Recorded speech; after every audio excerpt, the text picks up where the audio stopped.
verb and intransitive verb. In my today's video, I will explain about the another set of verb, that is auxiliary verb and main verb. So let's start our video. Our first verb is auxiliary verb. Auxiliary verbs are also called helping verbs because they help the main verb to clarify its meaning or the time of the action. We have do, have, be, is the mark. Both were as the helping verbs because they denote the time. Let's take an example. If I write a sentence, he is writing a letter. And in another sentence, I am writing he was writing a letter. Now you can see that our helping verbs like is or was is helping the main verb to clarify the tense. In first sentence, is shows that the sentence is written in the present tense, and in another sentence, was shows that the sentence is written in the past tense. These are also called the primary verb also because sometimes they can be used as the main verb. It is not necessary that helping verb is always used to help the main verb. To understand that thing, we can take an example. I am a singer. In this sentence, our helping verb am is used as the main verb. That's why it is called the primary verb. This set of verb is called the primary verb. Rest of the verb are called modal verbs. Modal verbs include will, shall, may, might, can, could and should. Now what is modal? Modal means the mood of a sentence. For example, if I say you can go now and if I say you should go now, the difference is that in first sentence I am giving a permission, but in the other sentence I am giving a advice. So the use of can and should change the mood of the verb. After that we have main verb.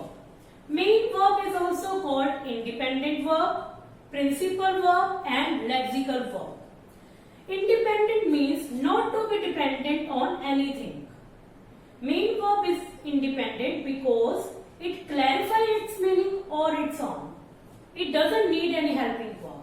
For example, he sang a song. Now sang is our main verb. We have not used any helping verb before that, since it is clear that the sentence is written in the past tense. Apart from these, we have another set of verbs, that is finitive verb and infinitive verb. Let's understand that.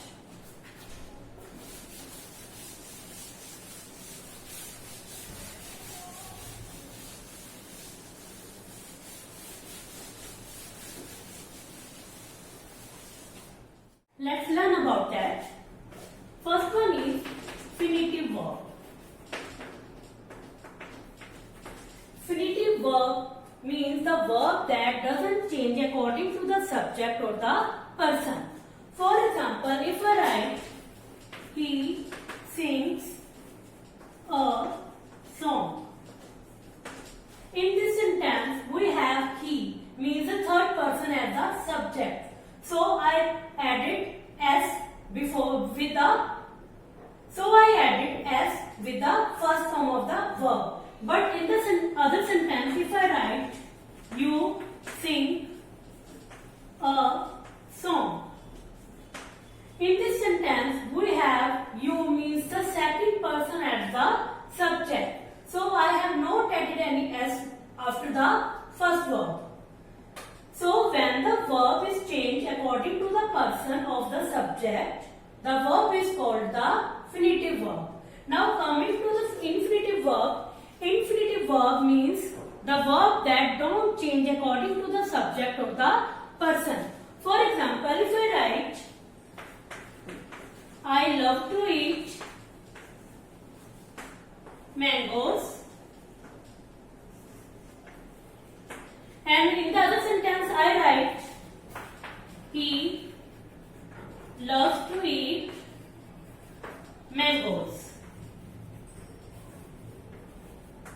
Now you can see that in both the sentences our verb eat remains the same. It doesn't affected by the person of the sentence. So our eat is the infinitive verb. That was today's topic. I hope all this is helpful for you. Thank you.